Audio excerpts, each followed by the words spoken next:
good evening, City Council and members in the audience.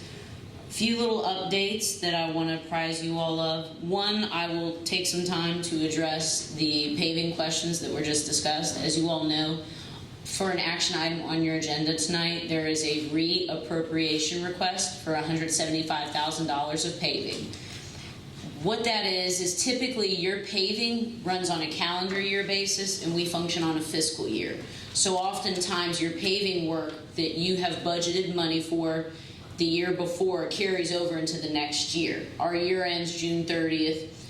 Paving typically runs anytime from late spring through early fall. So we're working on and already have ready for tomorrow, if you all approve the reappropriation, a invitation for bid for paving. It outlines 3 types of surface treatment that we want with the $175,000. Looking at about covering 2 to 3 lane miles for resurfacing, sealing, and mill and overlay. So we will get that out tomorrow, provided approval of that reappropriation. That is not acting on the money that was in the FY23 budget that you all just approved. We have not spent those dollars yet. This is money in last year's budget, as it often overlaps, and it does in many localities. Most localities are almost a year behind in paving their dollars, so we're spending the money you gave us last year, because that's just kind of how the paving cycle and paving works. But one of those locations that we have targeted is Lincoln, and that will be packaged. We have identified 40,000 square yards of work in that corridor that needs done, and we've actually begun some aggressive cutbacks in that area and throughout the city. So that being said, covering some of that productivity efforts, we have done in the last 60 days a total of 45 mowing violations, billed a total of 35 properties that have been mowed, which is very good, high productivity. We've done a total of, we have 7 active property maintenance cases. And we've actually done 2 property cleanups. As you all remember, about a year and a half ago, we went through city code trying to figure out ways we could beef up property maintenance code enforcement. One of the things we tried to do was, if things were declared unsafe, overaccumulation, providing a timeline, if it's not addressed, working to remediate it for the property owner, and then bill. We have now done that twice, I'm very pleased to say.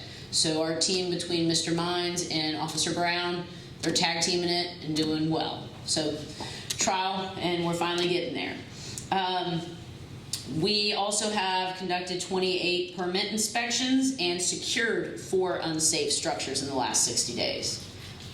I know that doesn't seem like a lot, but you also have to allow property owners a minimum of 14 days to secure their structure before you secure it for them. So in most instances, the folks that we're reaching out to and working with, they're trying to secure it themselves, or they're providing us an action plan for the properties. So we're working with them, but we have secured 4 in the last 60 days. As I mentioned, we've begun an aggressive cutback schedule. We've also been very challenged with rain. We're in the 2nd week of June and we've already had 2.5 inches of rain. So do the math, it's been kind of a wet spring and summer, so we're playing catch up with the greenhouse effect with heat and humidity, but we are on it.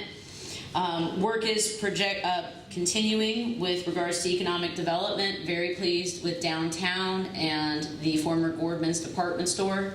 We're working on a performance agreement with the developer so that they will get rights to have private ownership of that building, so it becomes a tax revenue generating property, hopefully by the end of summer, early fall. I can share some information with you all on that later. And one big thing I did want to share with you all is yesterday I received official word that Hawthorne Bridge has been funded for major rehabilitation work in the amount of $450,000. There's no local match from the city required. That is to address the previous experimental repairs that the Department of Transportation did in conjunction with Virginia Tech that did not meet their useful life. It was intended to last 15 to 20 years. It has not done so. So we got federal funds with the Investment Infrastructure Jobs Act, which was the presidential infrastructure bill most recently signed. But $450,000, and we're going to begin working on a repair plan on that. So that was good news. That in conjunction with some of our other projects, one on Allegheny from Pine to Beach, the $350,000 that was awarded by VDOT, as well as Hawthorne Bridge. We've done very well with securing outside funds to address some of our major transportation needs recently. Any questions? Just one. Okay. When we have mowing violations, so you post it, then how long do you wait before you mow? 48 hours. And then you bill the property owner? The property owner on file. So who's the taxpayer on file? Okay. And they get an itemized statement Correct. as to what the costs are for? Yes, they should. They should be getting a copy of the bill that we get for the property. And we get a breakdown of the equipment that's used. The contractors that we use actually will check in using GPS when they get to the location. They take a before and after photo to validate it. So we've improved our efficiency this season much more, that we're not preemptively sending letters or trying to physically get a hold of folks with that kind of back and forth, where you can easily end up with another week's worth of growth. We're posting and we're providing that list to the contractor, and within 48 hours they know that they can arrive at that address. So we're being much more aggressive. Are you familiar with what it costs to mow a typical yard, say the size of your yard? It depends on the height of the grass and if there is debris or other accumulated items. Our contract for contracted mowers, we use weed whackers. That's one of our companies we use. That's the primary one for mowing violations. They have maintenance and mowing in their contract. So if they get there and there's stuff that they have to move, let's just say like a tire, in order to mow, they also do that. So it all depends on the height. What? Correct.